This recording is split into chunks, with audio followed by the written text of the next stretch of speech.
Micah paused mid-motion for a moment as the image came back to him more sharply. The ladder. A physical, almost absurd detail in contrast to everything else in the book's quiet restraint. Scudder arriving at Morris's window in the middle of the night. Not through permission. Not through invitation. But through effort, something deliberate and physical and undeniable. A long ladder leaned against the wall of an orderly, restrained world. And Scudder climbing it anyway.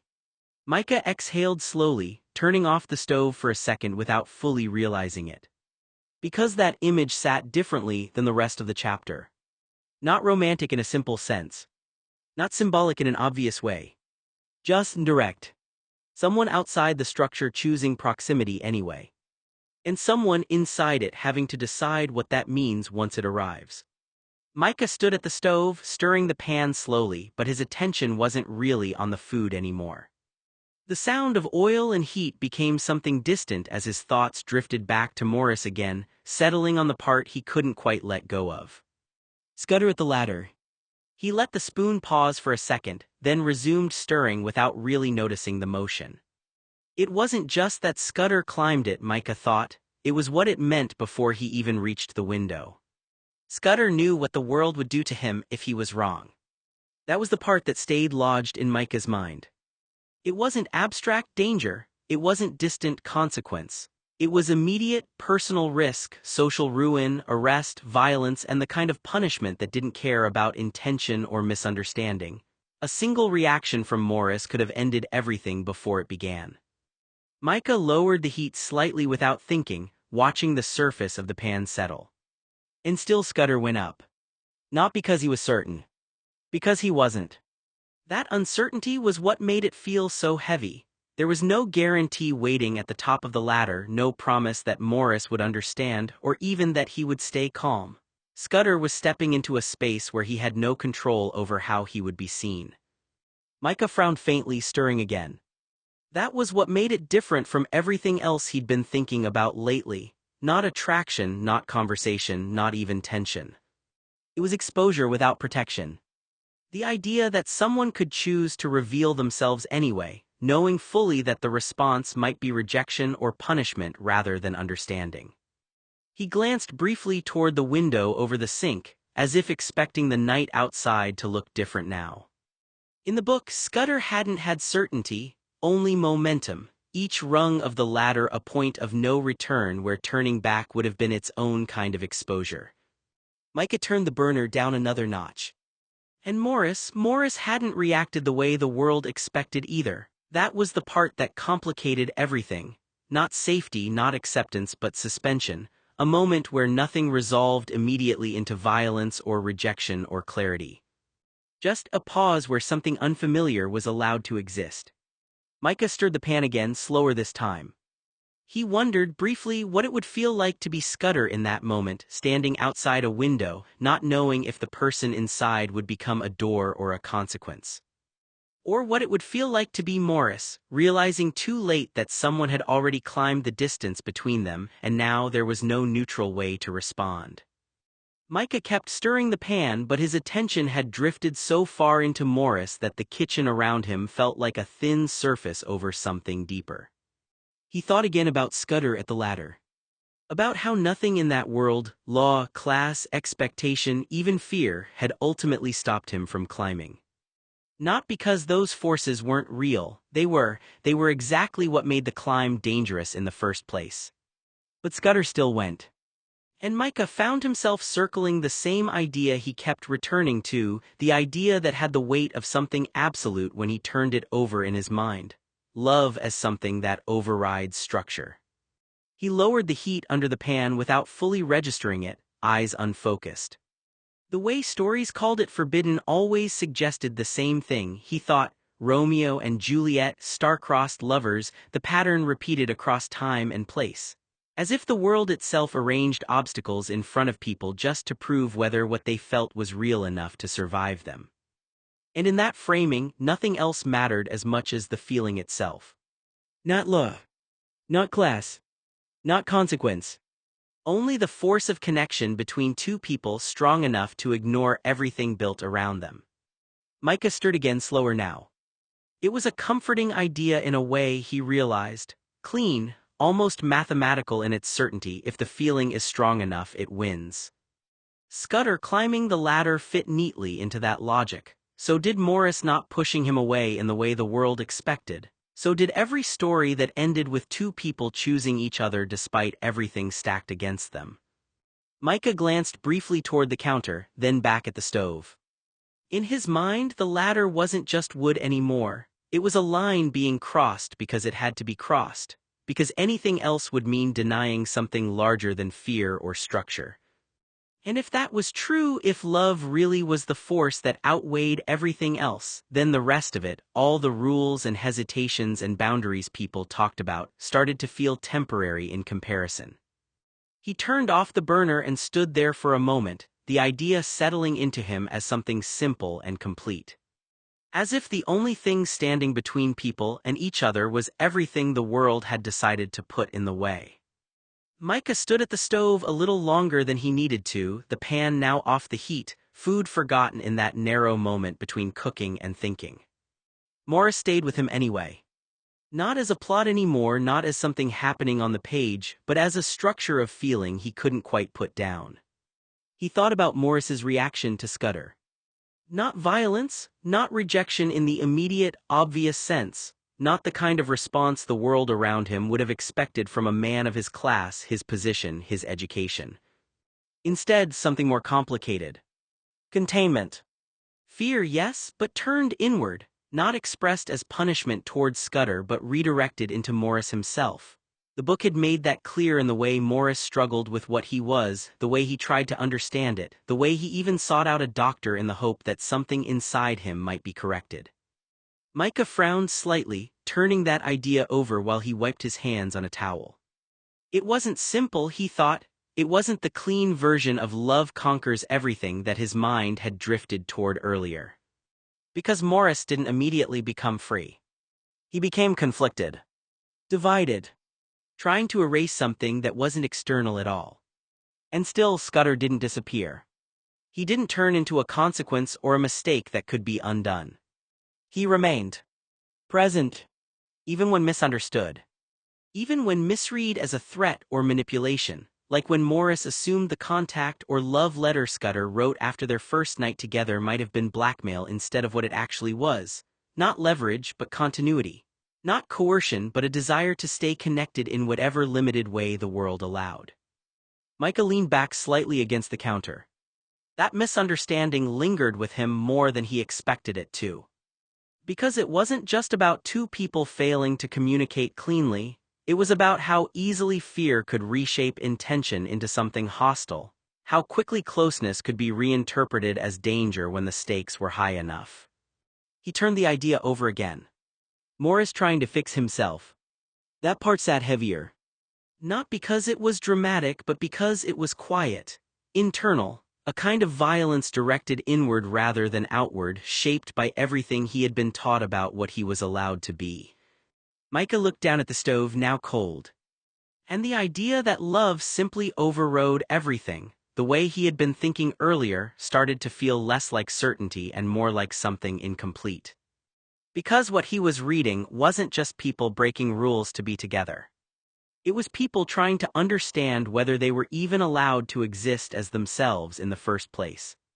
And even when connection happened, even when Scudder reached through all of it, it didn't erase the damage of what they had both been taught to believe. It just made the truth harder to ignore. Micah waited in the hallway until the house fell completely silent. He listened to the steady rhythm of rain against the roof and the faint creak of settling wood. His heart beat faster with every step closer to Julian's door. He turned the knob slowly, easing it open without a sound. The room smelled like clean cotton and Julian's soap. Julian lay on his back under the blue duvet, eyes closed, mouth curved in a small smile. Micah wondered what dream had put that expression there. Was it Sandy, someone else? The thought stung, but he pushed it aside. He moved to the side of the bed and lifted the edge of the duvet. Instead of sliding in beside Julian, Micah climbed straight on top of him. He lowered his body carefully, resting his head on Julian's bare chest. The warmth of skin met his cheek. Julian's breathing stayed even. Micah pulled the blanket up to their necks and let his eyes close. This feels right, he thought. Even if Julian wakes up angry, at least I'm here now. Sleep came quickly with the steady beat of Julian's heart under his ear. Morning light filtered through the curtains when Micah felt the sudden shove. His body rolled off the mattress and landed hard on the wooden floor planks. Pain shot through his tailbone. He blinked up to see Julian scowling down at him, hair messy, eyes narrowed. "Get the fuck out," Julian hissed. "How dare you come into my room without asking?" Micah laughed, rubbing his sore ass. "Every night you come into my room without asking, you're such a hypocrite." He pushed himself up and sat on the edge of the mattress. "I thought you'd like me here." "I don't," Julian snapped. "Get out." Micah shook his head and climbed back on top of Julian. He pressed his face to Julian's bare chest again, arms wrapping around his midriff. "Just settle down, little Bo Peep. There's no chaos here. If you're a good little boy, I'll give you oral before breakfast." Julian's body stayed rigid beneath him, but he didn't push again. Micah felt the tension in those hard abs and the way Julian's breathing changed. He wants this, Micah thought, even when he pretends he doesn't. Micah has sex with Julian in Julian's bedroom. Scene retracted, read extended version on Wattpad. "Maybe this time he'll let me stay." The rain outside picked up, but inside the room the only sounds were their ragged breaths and the wet click of another slow kiss. Julian ate breakfast at the table. That alone was strange enough to make Micah stop in the kitchen doorway. For months, Julian had treated breakfast as something that happened in motion. He'd grab coffee, maybe steal a piece of toast, then disappear into another room or out the door entirely. But lately he'd been sitting down. Every morning. At the table. Like a normal human being. Micah still wasn't sure what to make of it. He poured himself a cup of coffee and leaned against the counter, studying the phenomenon the way a scientist might observe a rare animal exhibiting unusual behavior. Julian was reading something on his phone while eating eggs. Quiet. Relaxed. Present. A week ago, this would have been unimaginable. A week ago, Julian wouldn't even have been downstairs. And the weirdest part, Micah hadn't cooked for him. The change had started shortly after Micah began making breakfast only for himself. No extra portions. No second plate. No consideration for whether Julian was hungry. Micah had simply gotten tired of cooking for someone who might not even show up. Then suddenly Julian started appearing every morning. Like clockwork. Micah narrowed his eyes suspiciously. The timing seemed awfully convenient. Julian looked up from his phone. "What?" Micah blinked. "What do you mean what? You're staring at me." "I am not." "You aren't." Julian took another bite of eggs. "You've been standing there for 30 seconds looking at me like you're trying to solve a murder." Micah sat down across from him. "I just think it's interesting." Julian immediately looked annoyed. "Whenever you say that, it means you're about to say something annoying." Micah ignored him. "You've been eating breakfast at the table every day." Julian continued eating. So you never used to do that." Julian shrugged. "I'm eating breakfast." "No," Micah said, "you're eating breakfast here." Julian sighed. "Oh my God." Micah pointed his fork at him. "See, that's the reaction of a guilty man." "A guilty man." "Yes." Julian rubbed his forehead. "I am guilty of eating eggs." Micah smiled. "Exactly. That doesn't make any sense." "It does in my head." "I'm concerned about your head." Micah laughed despite himself. Julian shook his head and returned to his phone. For a minute neither of them spoke. Sunlight filtered through the kitchen windows. Coffee steamed gently from Micah's mug. The house felt unexpectedly peaceful. Then Micah noticed something else. Julian's plate was empty. Completely empty. Not a crumb left. Not a single piece of toast. Nothing. Micah looked down at his own plate. Then back at Julian's. Then back at Julian. "You ate all of it." Julian looked up. "Yes. Every bite. That's generally how meals work." Micah stared. Julian stared back. Finally Julian sighed. "What now?" Micah leaned back in his chair. "Nothing. You're doing the thing again." "What thing?" "The thing where you're thinking." Micah smiled into his coffee. Because Julian wasn't wrong. He was thinking. Thinking about how strange the last few weeks had been. thinking about breakfasts, and dinners, and movie nights, and television turned up too loud, and all the little changes that kept happening one at a time. None of them important enough to mean anything by themselves, yet somehow impossible to ignore when they were all placed together. Across the table, Julian returned to his newspaper. Calm, unbothered, as if sitting there every morning was the most natural thing in the world.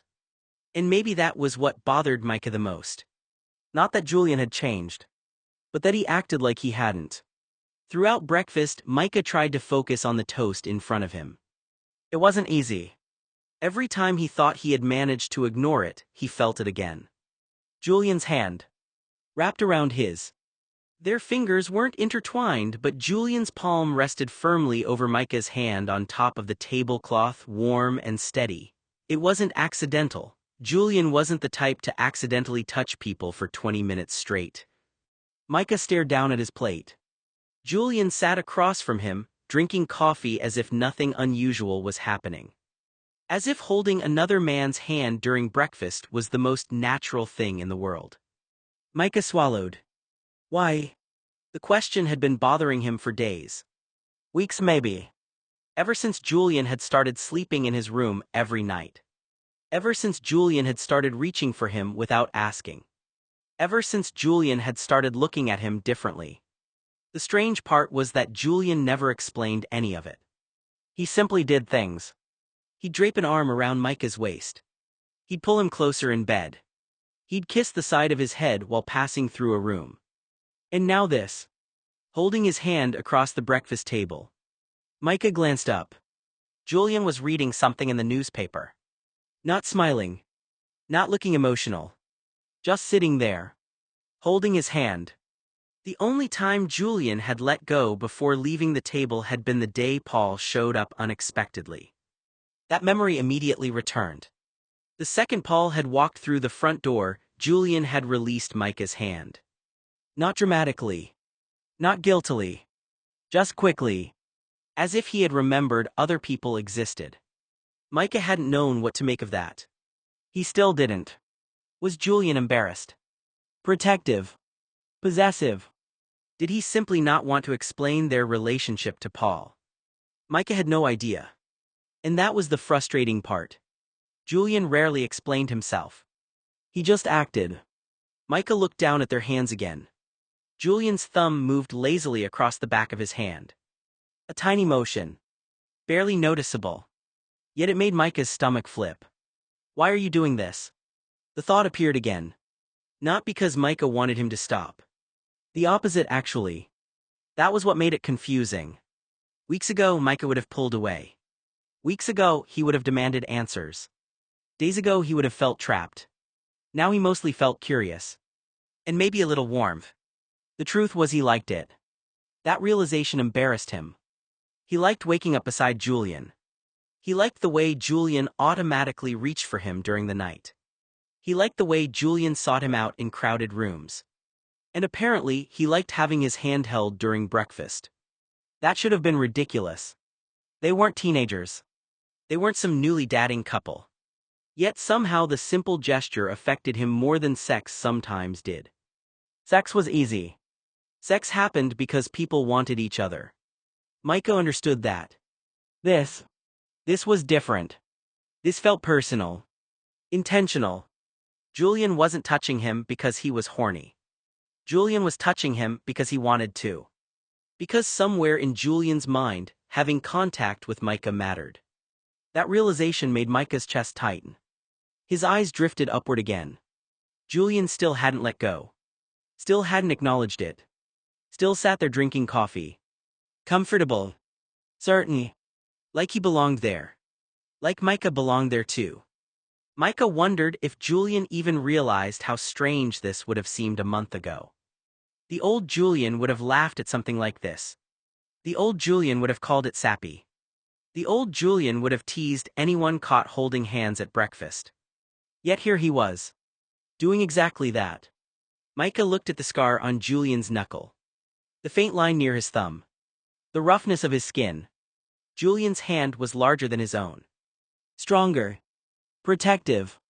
The thought slipped into Micah's mind before he could stop it. Protective. Maybe that was part of it. Maybe Julian liked knowing Micah was there. Maybe this wasn't about romance at all. Maybe it was reassurance. Maybe Julian woke up every morning and needed to touch him just long enough to confirm he hadn't disappeared. The thought lingered.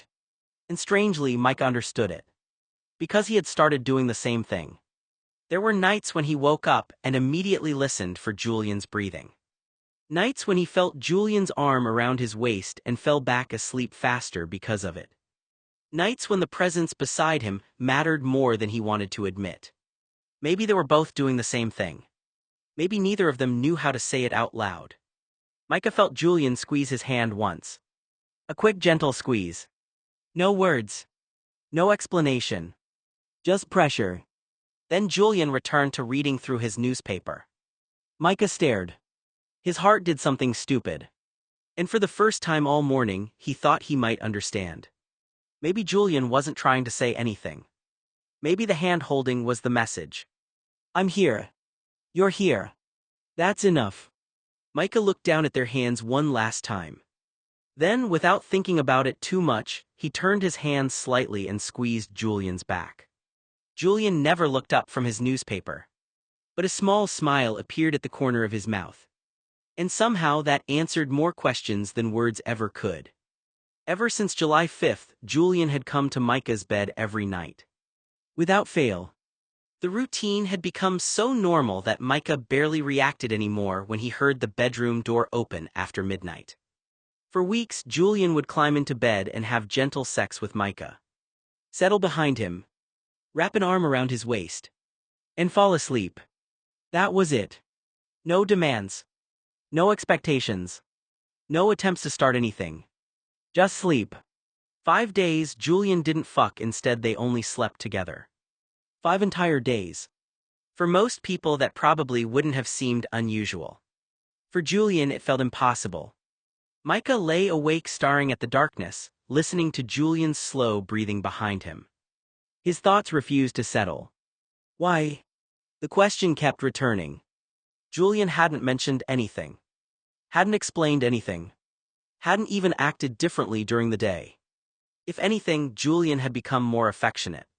He held Micah's hand during breakfast. He stood closer to him. He found excuses to touch his shoulder or brush against him while walking through the house.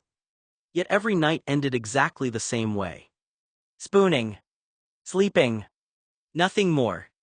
Micah shifted slightly beneath the blankets. Julian's arm tightened instinctively around his waist. Even asleep, Julian seemed unwilling to let him move very far. The gesture should have reassured him. Instead, it made him wonder even more. Maybe Julian wasn't attracted to him anymore. The thought arrived quietly. Micah hated how quickly his mind accepted it. Maybe the novelty had worn off. Maybe Julian had finally gotten tired of him. Maybe 5 days was Julian's way of slowly backing away without saying it out loud. Micah stared at the ceiling. That explanation didn't make sense. If Julian wasn't interested anymore, why keep sharing a bed? Why come here every night? Why seek him out every morning? Why hold his hand across a breakfast table? None of it fit. Still, insecurity didn't care about logic. Maybe Julian had realized Micah wasn't as attractive as he thought. Maybe familiarity had ruined things. Maybe seeing each other every day had removed whatever excitement had existed before. Micah immediately felt stupid. Julian had literally spent the last week finding reasons to be near him.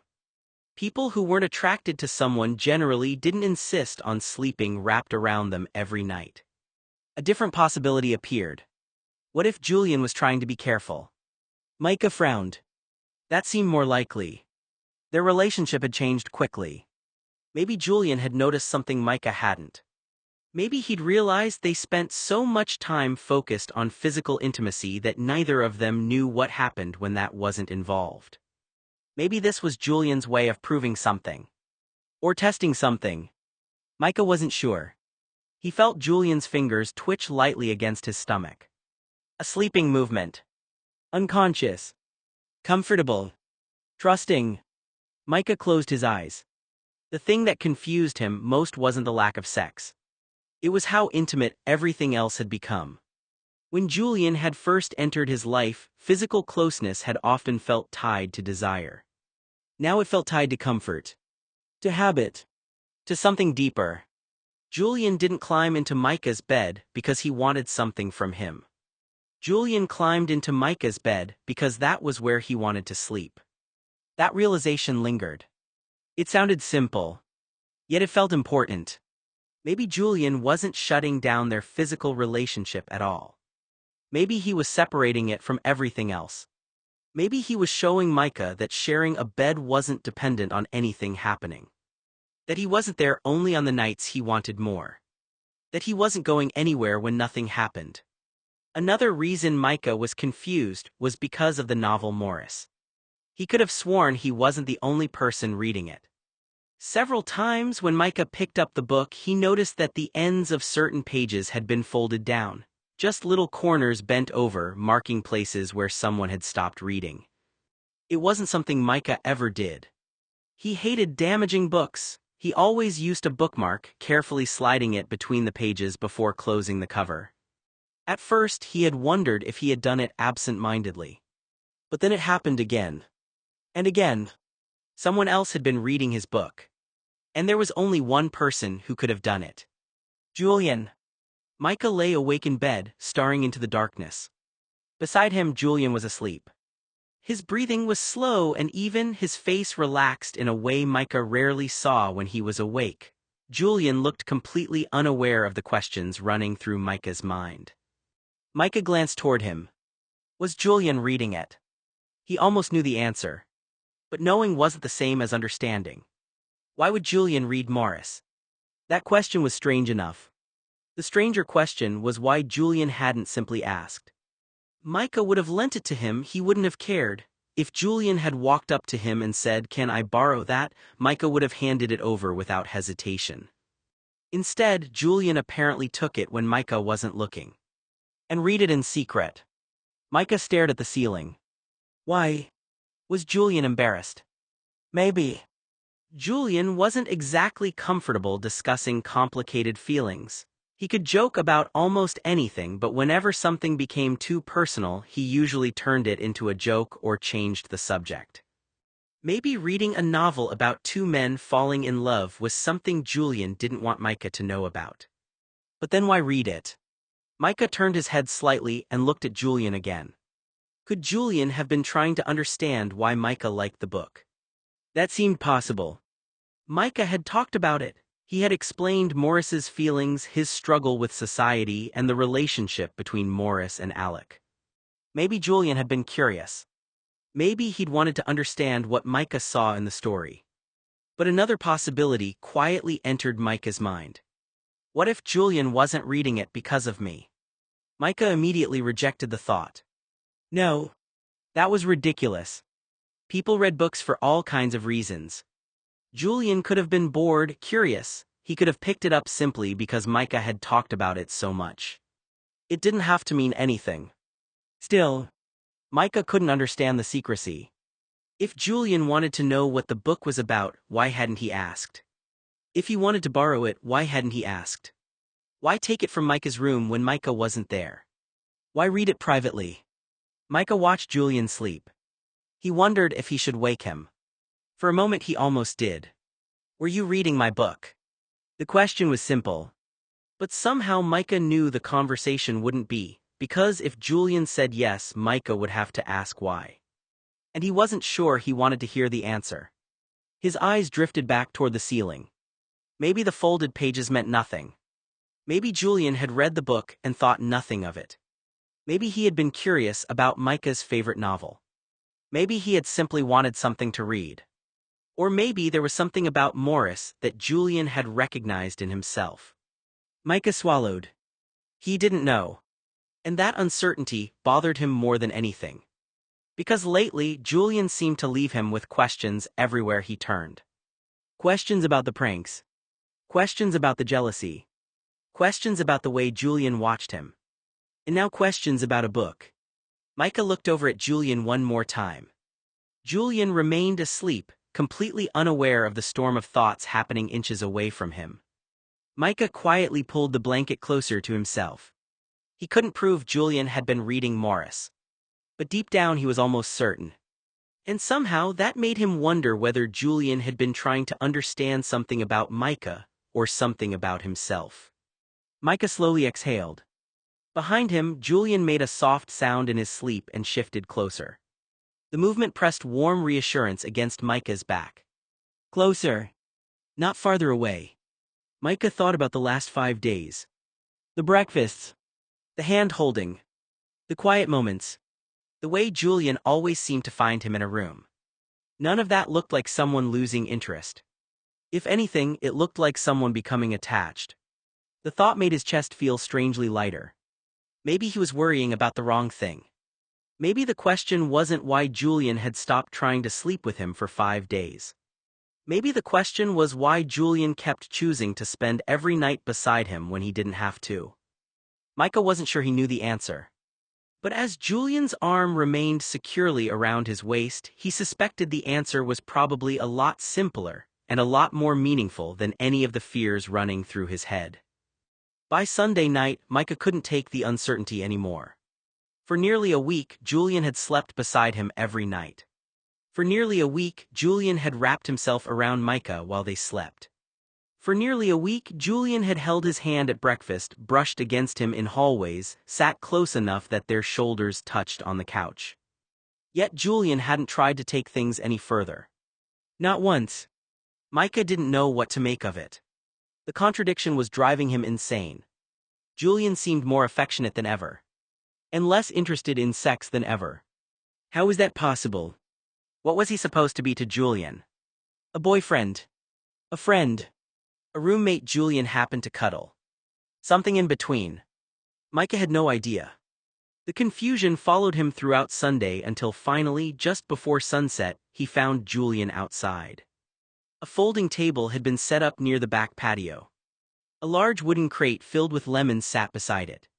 Another held oranges. The sweet citrus scent hung in the evening air. Julian stood over a hand press, methodically squeezing fruit into a large glass pitcher. His sleeves were rolled to his elbows. A few drops of juice had splashed onto his shirt. The setting sun caught the side of his face. For some reason, the sight annoyed Micah. Not because Julian was doing anything wrong. Because he looked completely relaxed. Meanwhile, Micah had spent days overthinking everything. Julian glanced up. Hey. Hi, Micah smiled.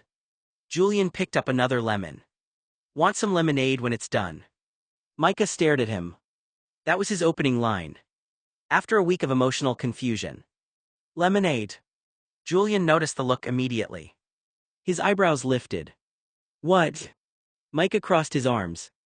What am I to you? The lemon press stopped moving. Silence. A drop of juice slid down the metal press. Julian looked genuinely surprised. Micah almost laughed. Of course he was surprised. Julian never seemed aware that his behavior could confuse other human beings. What kind of question is that? Julian asked. The kind I'm asking. Julian leaned back against the table. Micah continued before he could lose his nerve. You've been sleeping in my bed every night.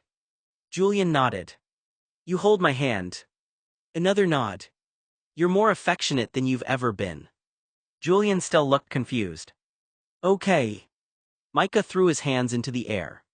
And you haven't tried having sex with me for almost a week. There. He'd said it. Julian blinked. Then blinked again. Then, to Micah's astonishment, he started laughing. Not mocking laughter. Genuine laughter. The kind that escaped before he could stop it.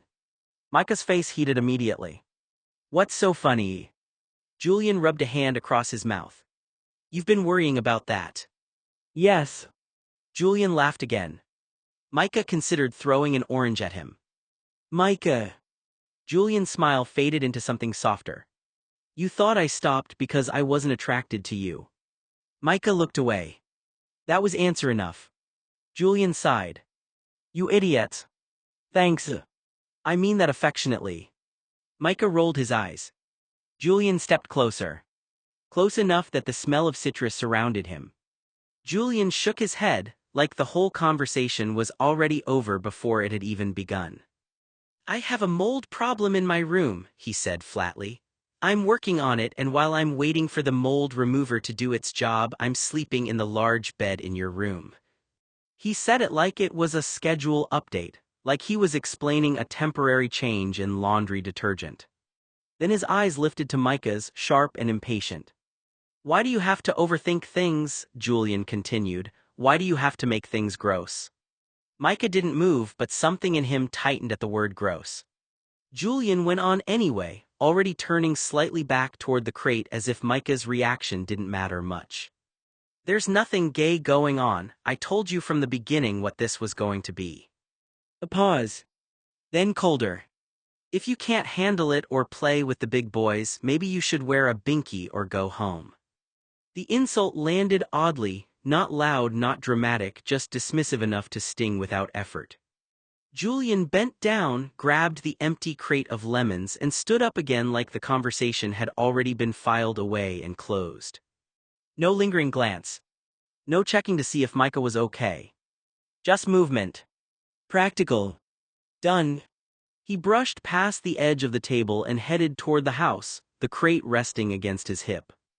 I'll be back, he added over his shoulder, already halfway inside. I'm refilling these. And then he disappeared through the doorway, leaving the citrus smell behind him and the conversation hanging in the air like something unfinished. Micah stayed where he was for a moment longer than he meant to. The explanation was simple, too simple. Mold problem. Temporary bed situation. End of story. But the rest of it, the hand holding, the closeness, the nights spent curled behind him like it was instinct rather than convenience, didn't fit neatly inside that explanation at all. And that was the part Julian didn't seem interested in discussing. Micah looked down at the glass in his hand, then toward the door Julian had just walked through.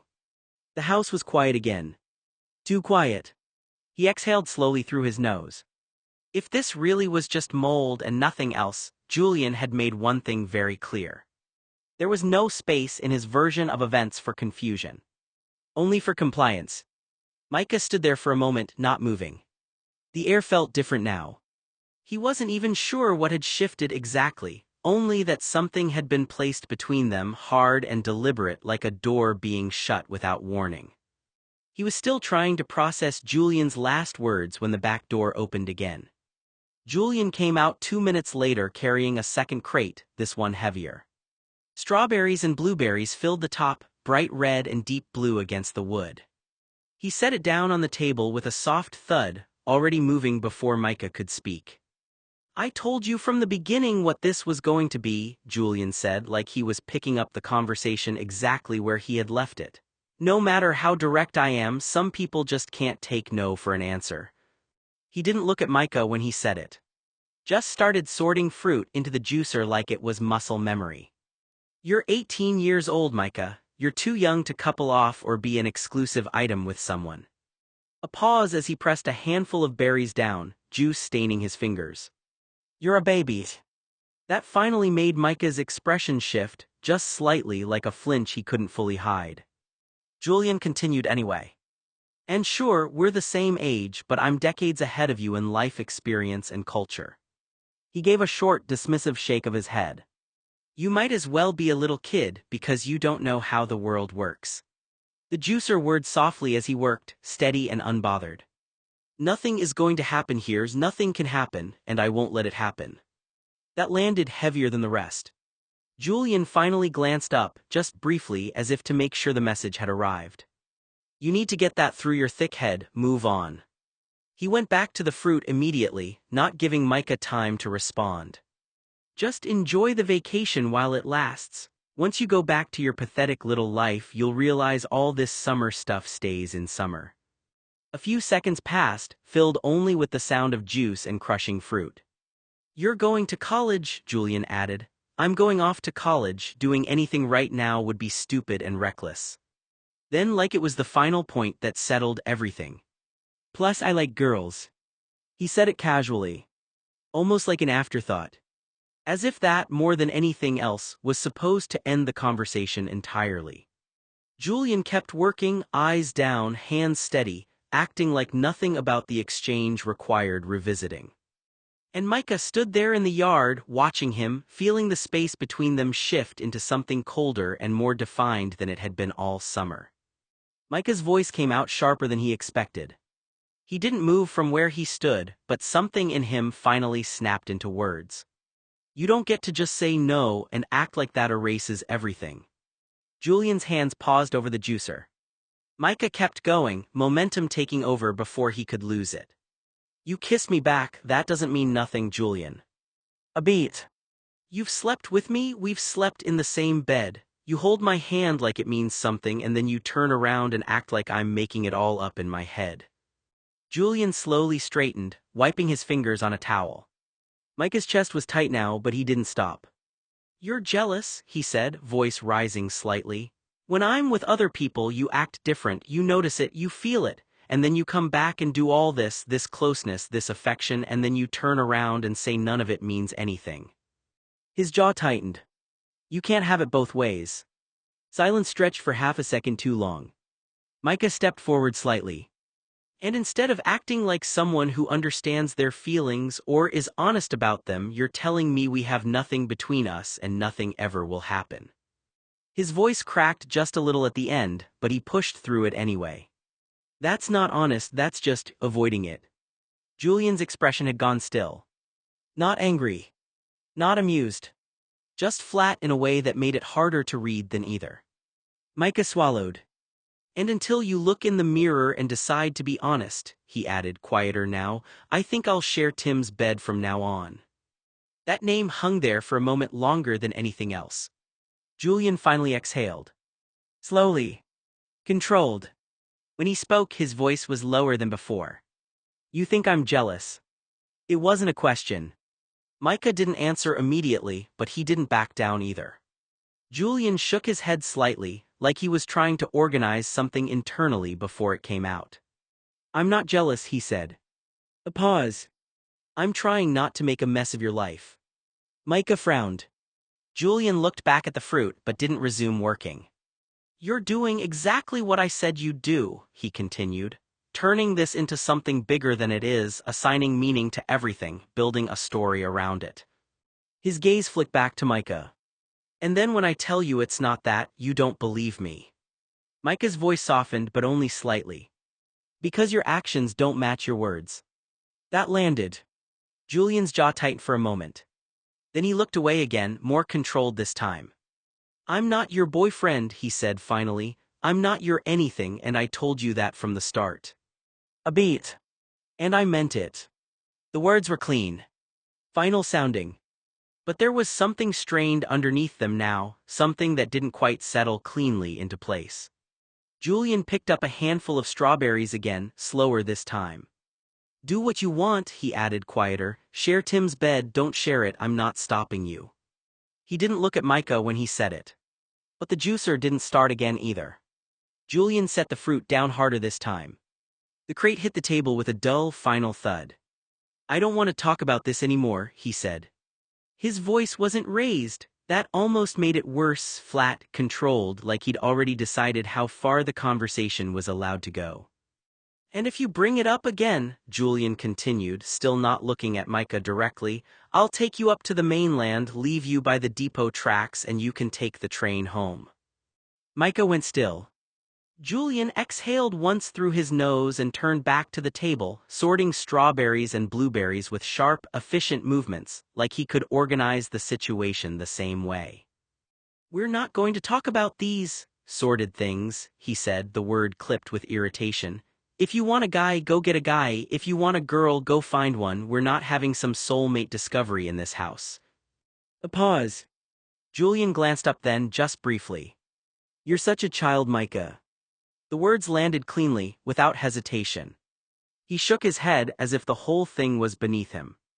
I'm not going to have this discussion again, this group therapy thing you keep trying to turn it into, not happening. The juicer still wasn't running. The yard felt too quiet. Julian finally looked at him fully now, expression hardening. If you don't like the rules of the invitation you're currently living under, he said, then get the hell out of my house. For a moment nothing moved. Not the fruit. Not Julian. Not Micah. Just the space between them, suddenly rigid and unmistakably closed off. Julian didn't add anything else. Didn't soften it. Didn't explain it. Just stood there waiting like the conversation and anything like it was no longer allowed. Julian let out a short, dismissive scoff and looked away from him entirely, like Micah had already stopped being part of something worth engaging with. "Sometimes you act like a 12-year-old fangirl," he said coldly, "who thinks that just because you like a boy out of 200 guys in school they're going to like you back." He adjusted the crate in his hands as he spoke, already turning his body back toward the house. "I honestly don't care what you feel," Julian added. "Your feelings don't matter to me. Your feelings never even enter the scope of my imagination or make a dent in thought process." That one landed differently than the rest, not just sharp but deliberately cutting, like he'd chosen the exact phrasing to shut something down completely. "I honestly don't care if you get your feelings hurt or feel like I'm being an asshole," he continued. "I told you from the beginning what was going on here and the answer is nothing." He stepped toward the doorway now, the crate bumping lightly against his hip. "If you can't handle the truth, then maybe you need to go back to school, or better yet, grow the hell up." And then he went inside the house. The door didn't slam.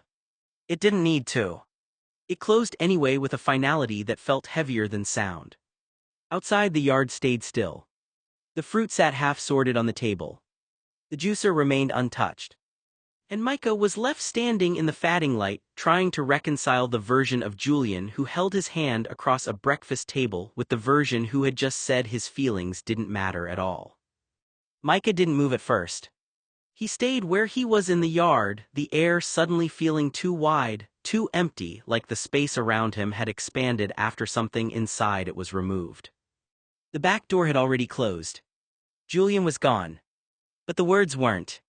They didn't fade the way normal speech faded. They lingered in layers, replaying themselves without permission. "Your feelings don't matter to me. Your feelings never even enter the scope of my imagination or thought process." Micah blinked once slowly, like that might interrupt the echo. It didn't. He looked down at the table. The fruit was still there, bright, ridiculous, untouched. Strawberries split open where Julian had handled them too firmly. Blueberries rolling slightly in a shallow pile like nothing had just shifted in the air around them. The juicer sat at the edge of the table, half-assembled, patient, pointless. Everything looked normal. That was the worst part.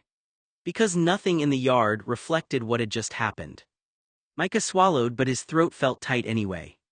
At first, his mind tried to do what it always did when things didn't make sense. It reached for context. Julian was frustrated, stressed, setting boundaries, and didn't mean it literally. Julian was angry and speaking harshly.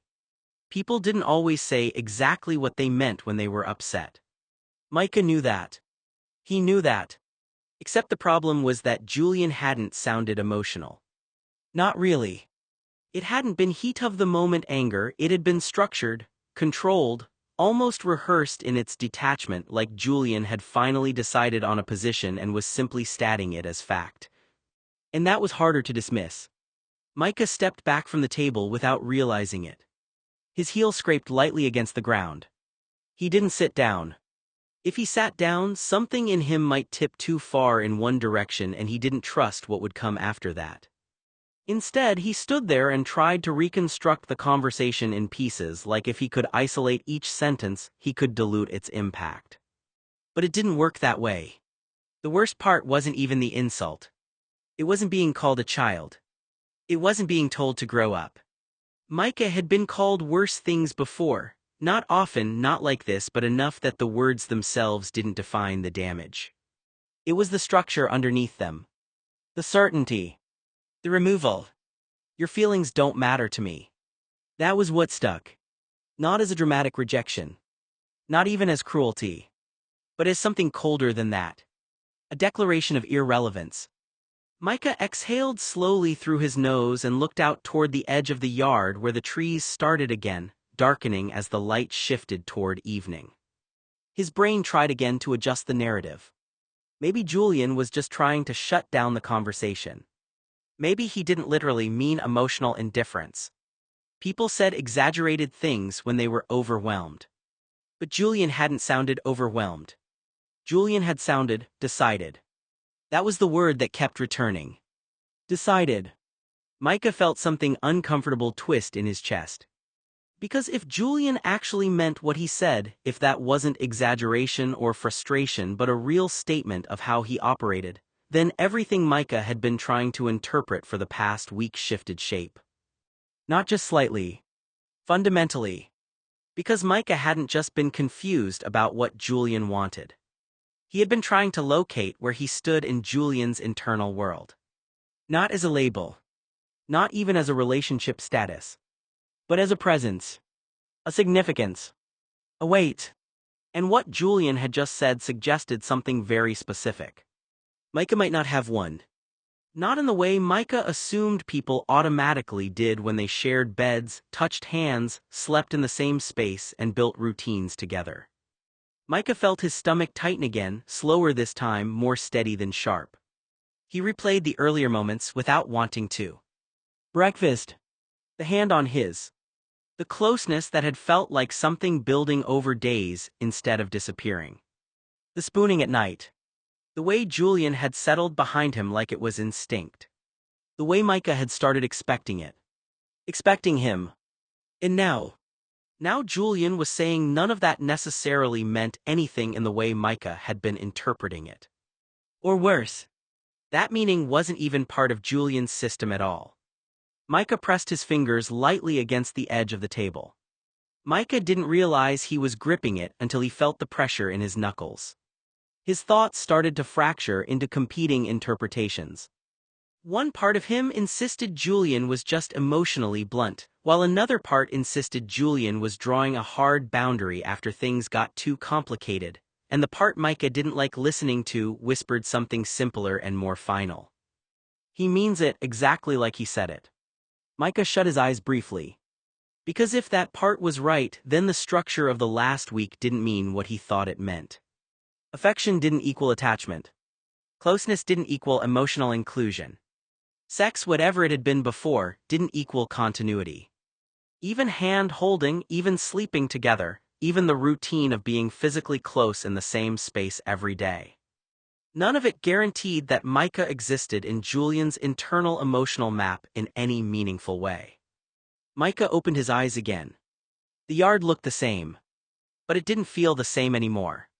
It felt like he had been reading a story in one language and just realized it might actually be written in another one entirely. One where he had been translating intimacy as connection. And Julian might have been operating on something else entirely. Practicality. Convenience. Boundaries that shifted based on circumstance. Micah slowly let go of the table. His hand felt slightly numb.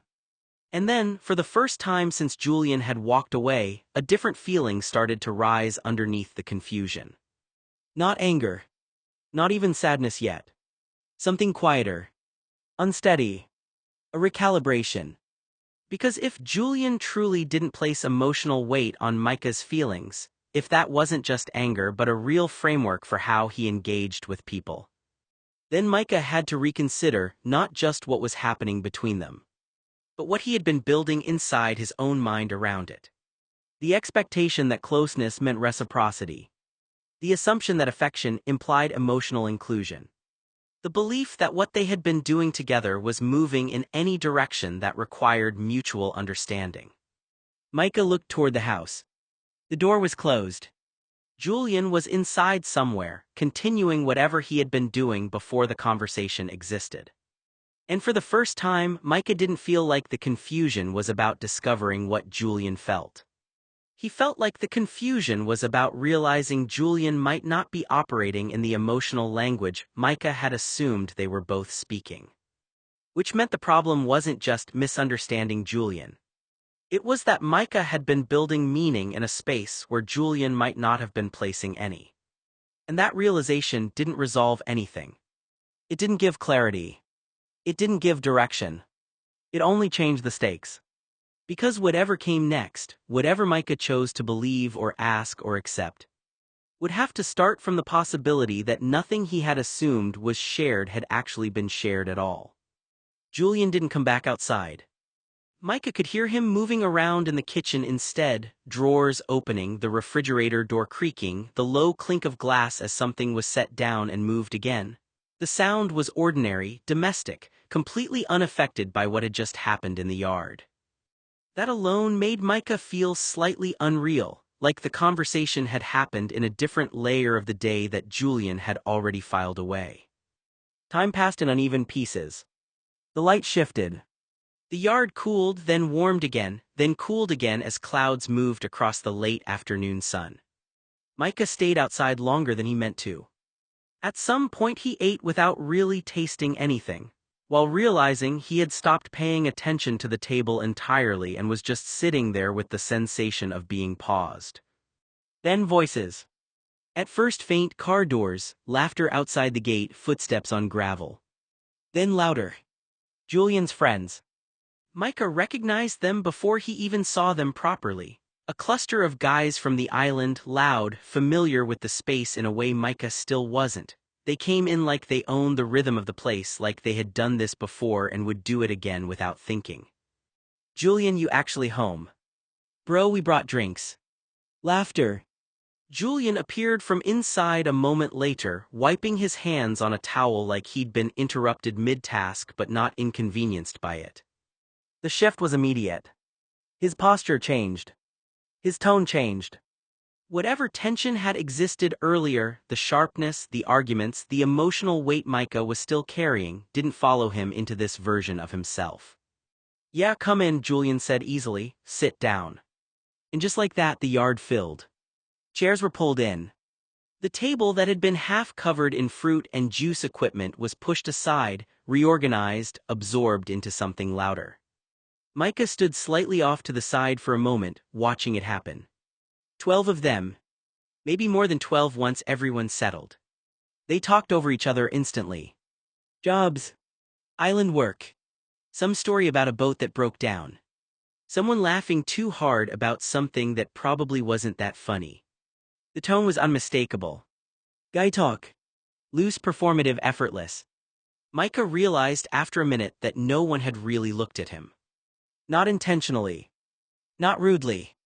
Just not at all. Like he was outside the frame of what had just formed. One of the guys pulled a chair in and then stopped when he noticed the crowding. Wait, is that? Another guy interrupted him mid-sentence. Yo, pass that over. The moment dissolved. No space left. No acknowledgement followed. Micah felt it happen in real time, the table becoming a closed system. He looked at the chairs again. There wasn't one for him. Not obviously. Not even accidentally. He stood there for another second, waiting for someone to notice the gap. No one did. Julian was in the middle of the group now, leaning back slightly in his chair, laughing at something someone had said. The version of him Micah had been arguing with earlier didn't exist here, or at least didn't surface here. Micah didn't say anything. He turned instead. Quietly. And went back inside. The house felt quieter immediately, but not comforting quiet, more like hollow quiet, the kind that made you aware of your own movement. He climbed the stairs with his plate in hand, the sound of laughter still carrying faintly through the walls. Upstairs, his room was warmer than the outside air, slightly stagnant. He went to the window and pushed it open. The air that came in was heavier than he expected, humid with late-day heat and distant ocean moisture. The voices below carried more clearly now. Not everything. Just fragments. Micah paused. He didn't mean to listen. But he also didn't move away. He didn't think Micah would actually bring someone down here like that, one voice said, laughing. Another voice. Bro, it's Julian, he always got some situation. Laughter. A bottle being set down. Someone else speaking lower. He's been weird lately though. Micah's fingers tightened slightly on the windowsill. Another voice overlapped it quickly, dismissing it. Nah, he's just doing his thing, you know how he is. A pause. Then Julian's voice, clearer than the rest because it was lower and more controlled. I told him straight up, Julian said, no confusion, no expectations. Micah went still. Below someone chuckled. Still you letting him stay here like that though? A chair shifted. Julian's reply came after a beat. It's temporary. Micah felt something in his chest tighten, not sharp, not dramatic, just a slow internal compression like the space inside him had slightly adjusted. Another voice. So what, he's just hanging around for the summer? Julian didn't answer immediately. The delay mattered more than anything. Then, yeah, Julian said, summer stuff, that's it. A few laughs followed it, easy and approving. Smart, someone said, keeps it simple. Yeah, another added, no complications. Micah stayed by the window. The muggy air pressed lightly against his skin. Micah stayed seated on the bed for a moment longer than he should have. The laughter downstairs didn't stop. It just kept going, filling the house in waves, easy, entertained, like nothing in it had weight. Then Julian's voice cut through again. Clearer than the rest. I'm such a good actor. That sentence made Micah's chest tighten in a way he didn't immediately understand. Downstairs someone laughed. Julian continued, tone light, almost amused with himself. I told him up front nothing was going to happen, and he still built it up in his mind that we would be together forever. Micah built it up like I was Prince Charming or something. More laughter. Micah's fingers curled slightly against the edge of the mattress. Julian kept going. People never listen when I tell them things. A pause. Then, like it was just another observation, not something that mattered. He thinks I'm going to ask him to marry me or take him up to see my mother. The table erupted again. Laughter louder now. Shouts overlapping. Micah felt something in his stomach drop, slow and heavy, like the body had finally decided to respond after the mind had already started shutting down. Another voice from downstairs. You do this every year, Julian. Yeah, someone else added, still laughing. We all bet to see if the person you bring down here is going to fall in love with you. Micah didn't move. He couldn't tell if he was breathing normally anymore. Downstairs the voice continued, casual, amused. So far you've done 3 out of 4 years where the person leaves crying at the train station. Another burst of laughter. Bro, that's insane. You're good at what you do. It's an art, Julian. The word art echoed strangely in Micah's head. Not dramatic. Not sharp. Just misplaced. Like it didn't belong anywhere near what he was hearing. Micah slowly looked down at his hands. They looked the same. That was the strangest part. Nothing about him looked different. But something in him was. He tried briefly to reach for the earlier version of events, the version where Julian's actions had been confusing, inconsistent, maybe emotionally complicated but still personal in some way. That version didn't hold anymore. It kept slipping. Because downstairs there was no ambiguity. No misunderstanding. No hidden emotional struggle waiting to be decoded. There was a story being told. And Micah was not the narrator. He was the subject. He stood up too quickly. The bed creaked under the sudden shift. He had to grip the edge of the desk for a second to steady himself, not because he was falling, but because the room felt slightly misaligned with his body. Downstairs Julian laughed again. That laugh was the worst part. Not because it was cruel, but because it was unchanged. Exactly the same laugh Micah had heard at breakfast. At the table. In the yard. In the bed at night when Julian had pulled him closer like it was nothing. The same voice. Same ease. Same control. Micah backed away from the window without thinking. Not running. Just increasing distance. Like distance might change the meaning of what he had heard. It didn't. The word stayed. I'm a good actor. He built it up. It's an art.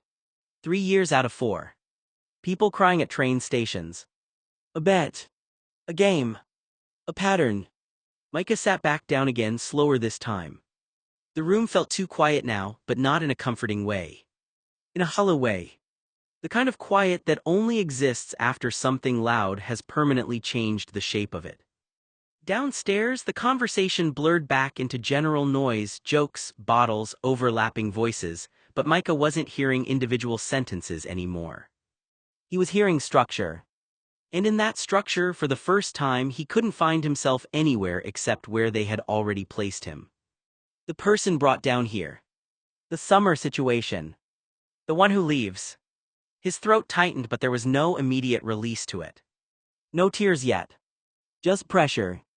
Like something in him was trying to decide whether to collapse inward or stay intact long enough to figure out what was real. Micah turned his head slightly toward the window again. Julian's voice rose once more, laughing with the others, completely at ease. And Micah realized, with a clarity that didn't feel like shock anymore but something colder. Whatever he had been trying to understand for the last weeks, Julian had already explained it. He just hadn't been speaking to Micah when he did. Another guy laughed. It gets better, listen to this. Go on, Julian, and tell him the group what you told me. Well, I had to play it just right, Julian corrected everyone. I took Micah to a hotel after the last game of high school and mentioned he's never had sex before, that he's a virgin. I actually have a memento from the occasion. Julian took out a pair of Micah's boxer shorts. It's from the first time I did it with him at the Hilton. Micah pressed his back against the cool wall just inside the upstairs hallway, heart hammering as the voices drifted up through the open window below. The evening air carried the clink of glasses and the low murmur of laughter from the long table set on the wide patio. 12 men lounged around Julian's table, plates half empty, wine flowing freely. The island breeze rustled the palm fronds, but nothing could mask the words that hit Micah like a slap. Julian actually pulled it off, one of the guys said, voice carrying clearly. Took that kid's virginity on a bet, swear to God he showed me the proof. Another laughed loud and crude, the underwear right. The little briefs he was wearing when Julian fucked him at the Hilton still has his dried cum on them. Julian keeps them in his bag like a trophy. Micah's stomach twisted. They're talking about me, my first time, my fucking underwear. Heat flooded his face, shame burning down his neck. He gripped the windowsill, knuckles white, listening despite himself. Bet was what, $5,000? Someone else asked. Julian said he'd get the virgin to the island, seduce him at the Hilton first, then bring him here so we could all watch the fallout. Classic Julian move. Laughter rippled around the table while a surfer said, he played it perfectly, acted all sweet, got the kid hot and bothered in the shower, then bent him over the bed and popped that cherry. Said the kid whimpered the whole time, begged for more once Julian started pounding his hole. Micah was humiliated. Julian's buddies knew every detail. Julian told them everything. Micah's chest tight. He didn't want me, he wanted to win. My virginity was just a fucking bet. The memory of that night flashed behind his eyes, Julian's hands on his hips, the slow stretch of his cock pushing inside for the first time, the way Julian had whispered relax while he took what he wanted. Now it all felt like a performance. Down below, another voice joined in. Julian showed the underwear at dinner last night, passed it around like show and tell, said the kid didn't even realize he was being used even now. Micah's throat closed. They all saw my underwear. They laughed at it. At me. He could picture Julian pulling the stained briefs from his bag, the guys snickering, passing them like some sick prize. His cock had been inside Micah hours later that night, stretching him open, filling him with cum for the first time. Now that same act was dinner table entertainment. Kid's still here though, one guy noted. Julian must be keeping him around for round 2, or maybe he likes the way that tight ass feels. More laughter. Julian said the virgin came so hard he shook his first time getting fucked. Bet that dumb cunt is hooked now. Hooked, used, humiliated. Micah slid down the wall until he sat on the floor, knees pulled to his chest. Everything Julian did, the slow kisses, the careful prep, the way he held me after, was just to win a bet. He took my virginity like it was nothing, just another game, the sting of betrayal mixed with something darker, something that made his cock twitch despite the shame. He fucked me raw that night, came inside me, left me dripping, and now they all know. The conversation below continued, each new joke landing like another slap. Julian's got him sleeping in his room now, probably fucks him every night. Kid doesn't even know he's the island entertainment. Micah closed his eyes, the weight of it crushing. I let him take everything, my first time, my trust, my body, and he turned it into a bet with 12 other guys. The sound of their laughter floated up again, cruel and careless. He stayed frozen against the wall, listening to every humiliating word, the truth of that Hilton night rewritten as a joke at his expense. Julian never cared, he just wanted to win. Micah stayed pressed to the wall, every muscle locked as the voices below shifted from crude jokes to something colder and more deliberate. The table had gone quiet for a beat, the clink of silverware fatting under the weight of what Jillian said next. Part 2, Julian announced, voice carrying up through the open window like he wanted the whole island to hear. The best hasn't happened yet, Okay, bidding starts at 1500 for the shorts. It's soaked with the boys' fluids from our first fuck. A low murmur rolled around the 12 men. Micah's stomach dropped. They're auctioning my underwear. The ones I was wearing when Julian took my virginity. Heat flooded his face, shame crawling down his spine and settling low in his gut. I'll pay 1500, one guy called out. 2000, another countered immediately, chair scraping as he leaned forward. Julian's laugh cut through the bids, loud and careless. Come on, boys, these are the real thing. Micah's hands shook against the window sill. They're passing my shorts around like evidence. Everyone knows what Julian did to me. The memory slammed back now that same moment was being sold off for cash. 2,500, someone bid. 3,000, another shouted over him. Julian held the stained briefs up, turning them so the light caught the dark patches. It's his blood, no question. Told the kid to sit in bath salts so his hole wouldn't ache too bad the next day. Kid didn't even realize the shorts were proof until it was too late. They all know exactly how it felt, how I sounded, how Julian used me. My first time turned into a fucking auction, my blood, my ruined underwear sold to the highest bidder. The bids climbed fast, 4,000, 5,000, 6. The 12 men and Julian kept raising, voices overlapping, laughter breaking out whenever someone described the stains in detail. One guy held the shorts to his face, inhaling. Smells like the kid got wrecked, worth every cent. Micah slid down until he was crouched on the floor, knees to his chest, listening to every word. They're buying the evidence that Julian fucked and left me dripping on the hotel bed. I lost my virginity in those shorts and now they're a trophy. The shame twisted deeper, mixing with something hotter, something that made his breath come short. Julian never wanted me. Not once did Julian genuinely want Micah for anything but a bet. He wanted the win at Micah's expense. And now everyone gets to own a piece of what he took. The auction dragged on, bids hitting 7,000 then 8, the men arguing over who would get to keep the briefs as the ultimate proof. Julian just leaned back, grinning, while his guy friends called out their final bid numbers. Micah stayed hidden upstairs, every bid another confirmation that his body, his first time, had been nothing but a game to them all. Micah felt violated. His private clothing, his underwear, and even the memory of his first time in a hotel room with a strange man had been turned into the punchline of a joke. Downstairs, Julian's friends, the jocks who had gathered around the patio, laughed as though Micah's humiliation were entertainment. But what hurt most was Julian. Micah was in love with him.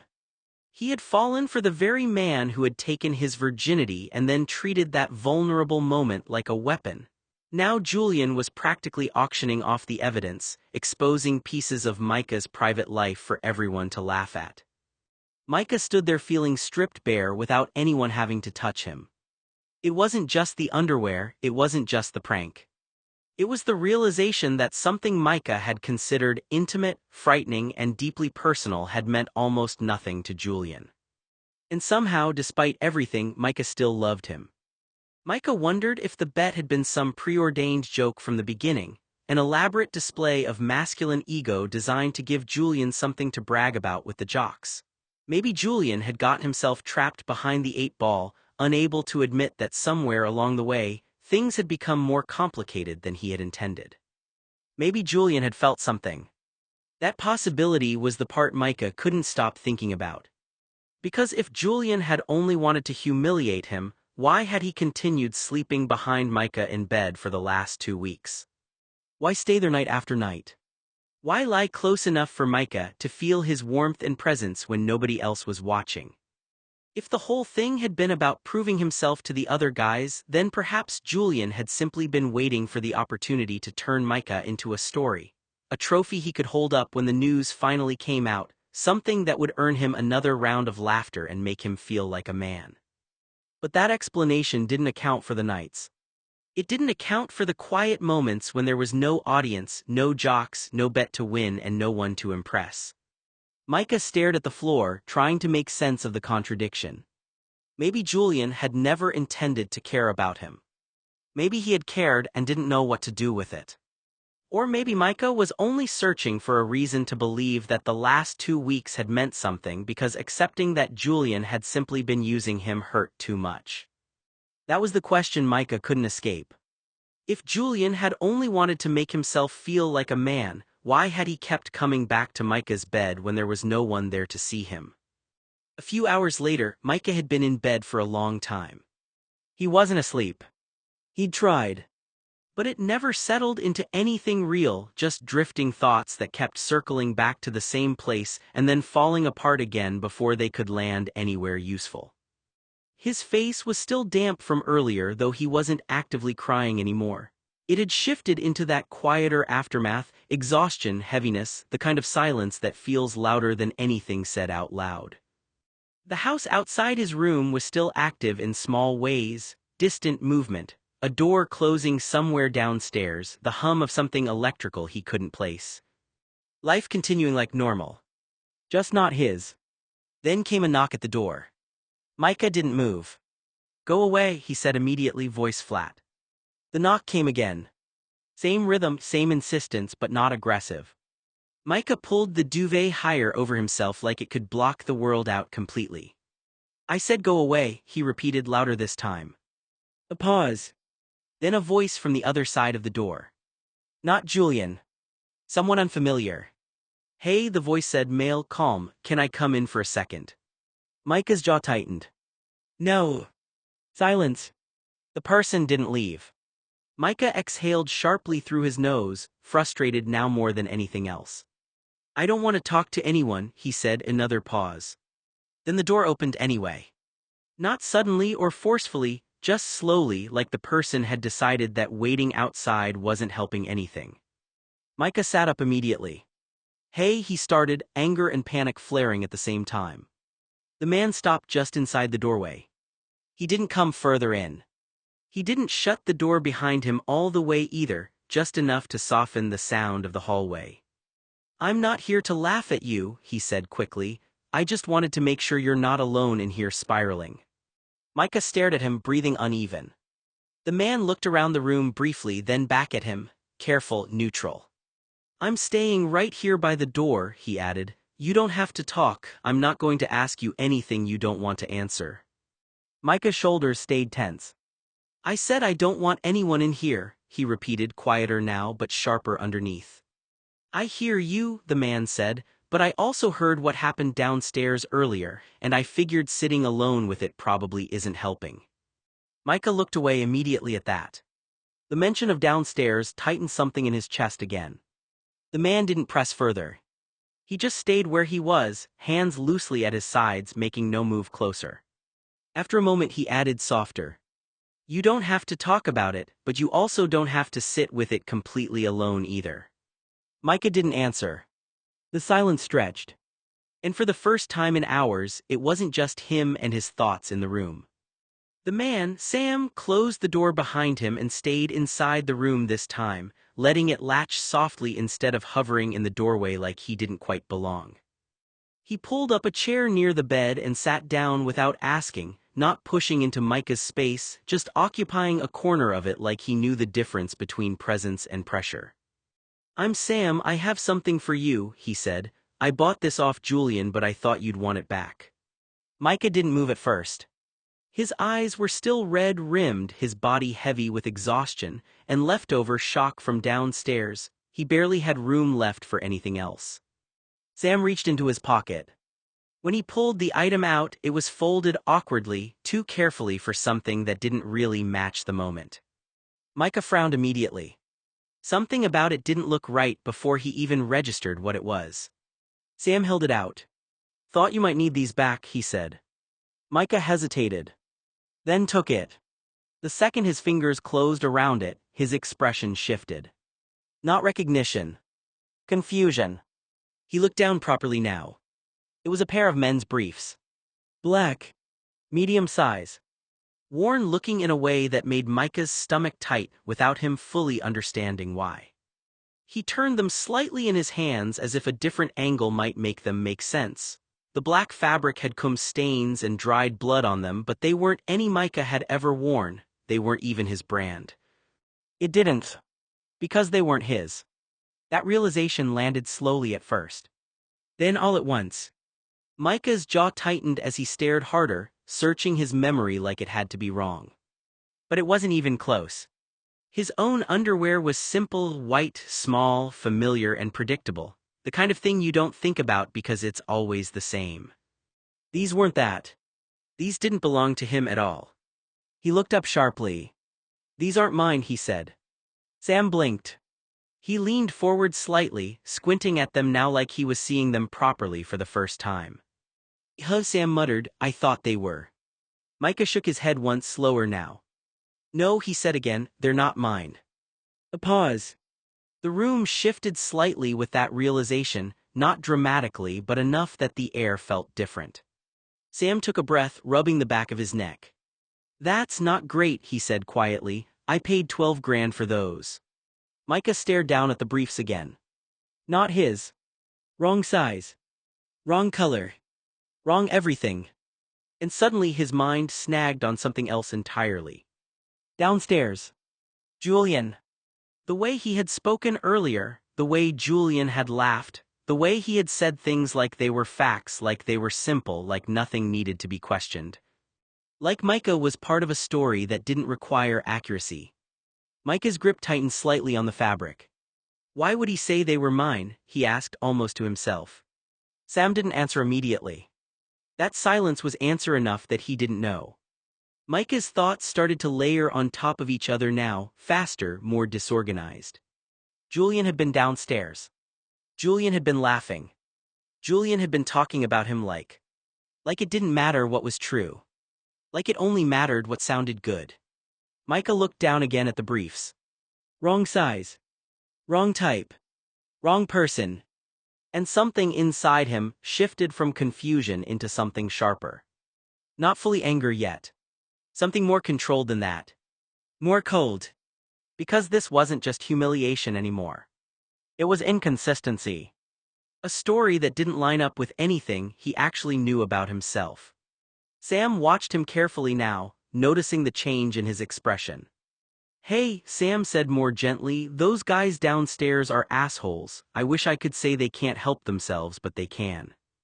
Micah barely heard him. His attention was still locked on the object in his hands. Sam continued quieter. If you want, I'll kick Julian in the balls, he's an ass. That finally pulled Micah's eyes up. There was a long pause. Then Micah shook his head once. No, he said. Sam frowned slightly. Micah swallowed, still holding the briefs, still processing. He started then stopped. He tried again. I just don't understand why he'd say that. Sam didn't push. He just stayed there, letting the silence exist with him. Micah looked back down at the underwear again. Not his. Not even close. And suddenly the problem wasn't just what had been said downstairs. It was that Julian had said it with enough confidence that everyone believed it. And Micah didn't know which part of that was worse. Sam's expression softened a little as the tension in the room lingered. He exhaled through his nose, then gave a faint, almost tired smile, less amused and more like he was trying to ease the heaviness that had settled in. Micah looked down at his hands again. The black brief still didn't make sense, the story downstairs didn't make sense, Julian didn't make sense. And now this warning sat on top of everything like another piece of information that didn't quite connect to the rest. Sam stood slowly, adjusting his posture like he was done saying what he came to say. I'm not trying to lecture you, he added more quietly, just don't get yourself stuck in situations where people rewrite what happened to you. Micah's eyes flicked up at that. Something about that line landed harder than the rest. Because it wasn't about alcohol anymore. It wasn't even really about the house downstairs. It was about control of the story. Sam paused at the door. I have to head back downstairs, he said, then softer, I'm sorry Julian's friends are asses, try to get some rest, yeah. He hesitated then added, almost reluctantly. I'm really sorry about them. And then he left. The door clicked shut behind him. Micah stayed sitting on the bed, the room suddenly quieter again, but not in the same way it had been before. He looked down at the briefs once more. Wrong size. Wrong everything. And now, for the first time, the confusion wasn't just about Julian. It was about how easily something untrue could be repeated until it started to sound like a memory. Julian didn't react right away. The patio was quiet except for the distant ocean and the faint clink of glass as he set another cup down on the table. He didn't look rushed, didn't look threatened, just tired in a way that made him seem even more detached than usual. Micah stood a few feet away, breathing harder than he realized. "You're a fucking bastard and creep, Julian. I want you to apologize," Micah said again, more firmly now. "How dare you seduce me just so you could laugh about it with your friends?" Julian finally looked up at him. Micah didn't stop. "If you were just going to treat me like that, why even bring me here? Why not leave me alone when we met?" His voice cracked slightly at the edge, but he pushed through it anyway. "If that happened to you," he said, stepping closer, "and someone did that to you, how would you feel?" A pause. Micah's jaw tightened. "Exactly," he said. "I want an apology or I'll have Paul beat your ass." That got a faint reaction, Julian's eyes narrowing slightly, not in fear, but in disbelief that the conversation had gone there. Micah wasn't backing down. He stood his ground, chest rising and falling quickly. "I'm not playing games." Julian exhaled sharply through his nose and turned slightly away, like the whole thing was already exhausting him. "Just go back to bed," he said. Micah blinked. Julian continued, voice flattening. "Grow up, it's what guys do all the time. We joke around, we exaggerate things, we have to amuse ourselves somehow. There's not much to do around here." He finally looked back at Micah. "And you need to grow up." Micah stared at him. Julian leaned back against the patio railing, folding his arms loosely. "Did you actually believe a guy like me would find you attractive?" he said almost casually. "Come on, Micah." The words hit the air heavier than he seemed to intend, or maybe exactly as intended. Julian continued anyway. "I didn't know you'd take it like that." A faint shrug. "You haven't been around the block enough to be acting like sex means something more than it does." Silence dropped between them. Julian finally stopped pretending there was anything complicated about what had happened. "I seduced you because you wanted to go with me," he said coldly. "And I had a job to do, I have a social position to maintain, and every year I have to find some chump, usually some naive girl, and do what I need to do with her." Micah stared at him. "Everything is consensual," Julian continued. "Nobody walks into anything beyond what happens, and when they're stupid enough to believe something is going on, even after I make it clear that nothing is, they have no one to blame but themselves." He gave Micah a dismissive look. "Any kid with an ounce of discernment would know that a guy in my league would never look twice at you, not even once." The words landed harder than Micah expected. For a moment he couldn't speak. His face burned, but it wasn't embarrassment anymore. It was something deeper, a horrible mixture of humiliation, anger, and grief. Julian wasn't merely saying that he hadn't loved Micah, he was telling him that Micah had never even been a possibility. Micah thought about the nights Julian had slept behind him, the warmth at his back, the quiet mornings, the moments when Micah had convinced himself that Julian might be confused, frightened, or incapable of putting his feelings into words. Now Julian was reducing all of it to a job. A social obligation. A performance. Micah swallowed hard. "So that's what I was," he finally asked, his voice barely above a whisper. "A chump." Julian didn't answer. Micah nodded slowly, tears gathering in his eyes. "I thought you were confused," he said. "I thought maybe you didn't know what you felt." He looked at Julian, searching his face one last time. "But you weren't confused, were you?" Julian's silence answered him. Micah's expression crumpled. "You knew exactly what you were doing." And that realization hurt far more than discovering that Julian didn't love him.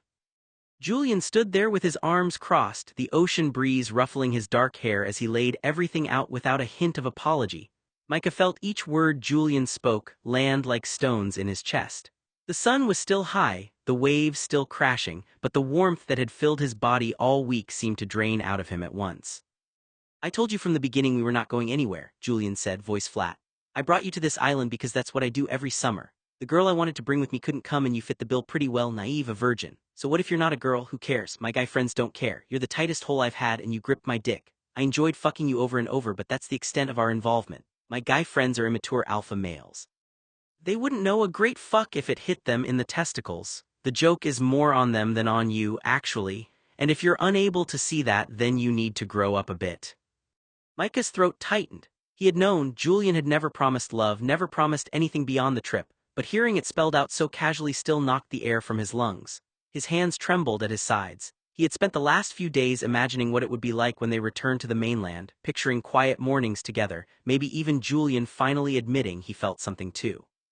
Instead, the man he loved was telling him he had been nothing more than a convenient replacement, a body to use until the real girl could come next summer. Tears stung at the corners of Micah's eyes, but he blinked them back hard. He didn't want to give Julian the satisfaction of seeing him cry, not after everything that had been said.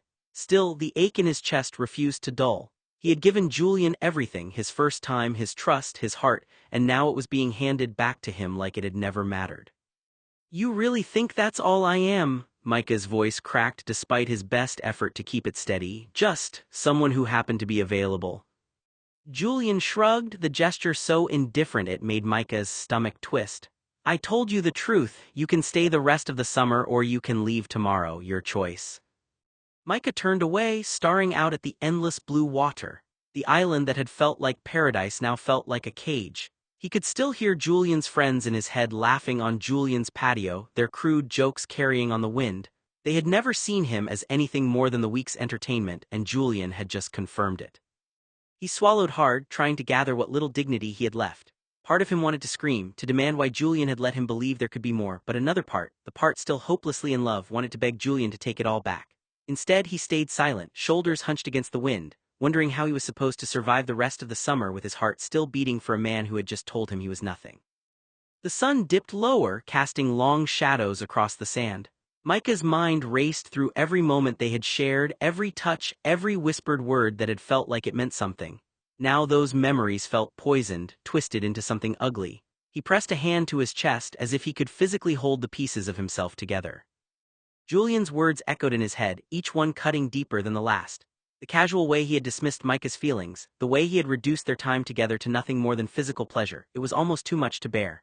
Micah had never felt so small, so insignificant. He had thought that maybe, just maybe, Julian would see him as more than a substitute, more than a body to fill a space. But the truth was clear now, and it left him hollow. He glanced back at Julian, searching for any sign of regret, any hint that this was all a cruel joke. There was nothing. Julian's face was impassive, his posture relaxed, as if he had just discussed the weather instead of shattering Micah's world. The realization that Julian truly did not care settled over Micah like a cold fog. Micah's mind drifted to the future, to the days and weeks and months ahead. How was he supposed to move on from this? How could he ever trust someone again after being used so thoroughly? The love he felt for Julian was still there, burning in his chest, but it was tangled with pain and betrayal. He didn't know how to untangle it, how to stop loving someone who had never loved him back. Micah had been so naive, so willing to believe that someone like Julian could care about someone like him. Now he was left with nothing but the wreckage of his own hopes. He took a shaky breath, trying to steady himself. There was no point in arguing, no point in begging. Julian had made his decision, and Micah was left to pick up the pieces. He turned away again, staring out at the horizon, wondering how he was going to survive the rest of the week on this island with the man he loved standing right beside him, completely indifferent to his pain. The wind picked up, carrying the scent of salt and seaweed. Micah closed his eyes, wishing he could disappear, wishing he could go back in time and never agree to come to this place. But wishes were for children, and he was supposed to be grown up now. Julian had told him to grow up after all. Maybe this was what growing up felt like, having your heart broken and learning to live with the pieces. He opened his eyes and looked at Julian one last time. There was no warmth in the other man's gaze, no flicker of the affection Micah had once imagined. There was only cool detachment, as if Micah were already a memory, already forgotten. The realization was almost too much to bear, but Micah forced himself to stand tall, to keep his chin up even as his world crumbled around him. The sun slipped lower, painting the sky in shades of orange and pink. Micah turned and walked away, his footsteps slow and heavy in the sand. He didn't know where he was going, only that he needed to be alone, needed to figure out how to survive this. Behind him, Julian remained where he was, unmoved, uncaring, the island stretching out around them both like an endless, empty promise. Micah didn't move at first. Didn't speak.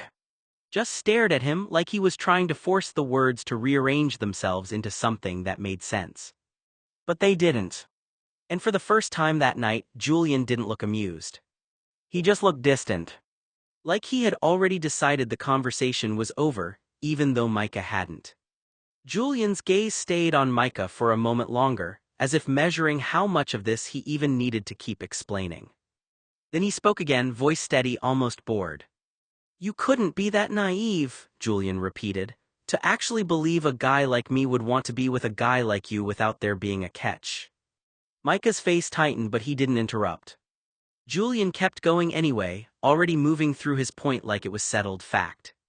"Some twist, a joke, some pity thing, something," he said, shrugging slightly. "Guys like me don't hook up with guys like you for no reason." That landed harder than anything else so far, not because it was loud but because it was said so plainly, like it wasn't even an insult in Julian's mind, just classification. Julian's eyes flicked over Micah briefly.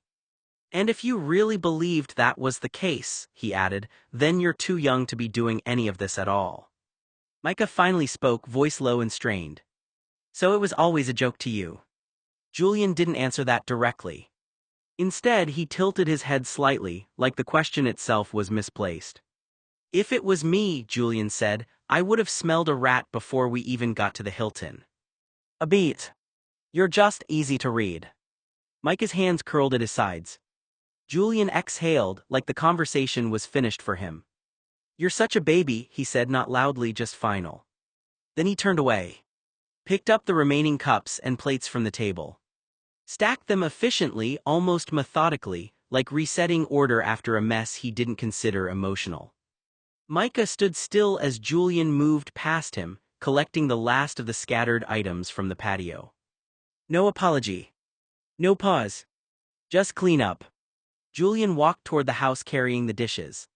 Before stepping inside, he didn't look back. And the door closed behind him with a soft, decisive click that felt louder than anything he'd said outside. Micah followed Julian into the kitchen. The atmosphere inside had shifted again, less noise now, more of that post-party emptiness where everything looked too clean for what had just happened. Julian was at the counter stacking things into order, moving through cleanup like it was something mechanical that didn't require thought. Micah stopped a few feet inside the doorway. He was still holding the underwear, the black pair Sam had given him. His grip tightened. "They're not even mine," Micah said immediately, voice sharper than before. "Sam gave these back to me." He held them up slightly like evidence. "I don't wear black," he added, anger building as he spoke. "I wear white, small, that's not mine." Julian paused but didn't turn fully around right away. Micah stepped closer anyway. "Why the fuck would you say that was mine?" he continued, voice rising now. "To your friends, why would you lie about that?" Julian finally turned. Not startled. Not confused. Just looking at him like he was trying to decide how much of this he wanted to engage with. Micah didn't give him space to respond. "Why would you tell them intimate things about me?" he said, "especially the first time we hooked up. What kind of person does that?" His voice cracked slightly at the edge, but he pushed through it anyway. "What kind of villain do you have to be to do something that cruel?" The kitchen went quiet. Julian stared at him for a moment, expression flattening slowly, not anger, not guilt, something more distant than both. He looked at the underwear in Micah's hand briefly. Then back at him. For a second, it almost looked like Julian was going to answer quickly. Instead, he exhaled once slow. "You're overreacting," Julian said. That was it. Not denial. Not explanation. Just dismissal. Micah blinked like he hadn't processed it correctly. Julian turned back toward the counter and resumed what he was doing, stacking, cleaning, organizing, like the conversation had already been categorized as unimportant. Micah stood there holding the underwear, staring at him. Waiting for something else. Anything else. But Julian didn't give it. Micah stood very still in the kitchen, the black underwear still in his hand like it had turned heavier the longer he held it. His voice came out again, tighter this time.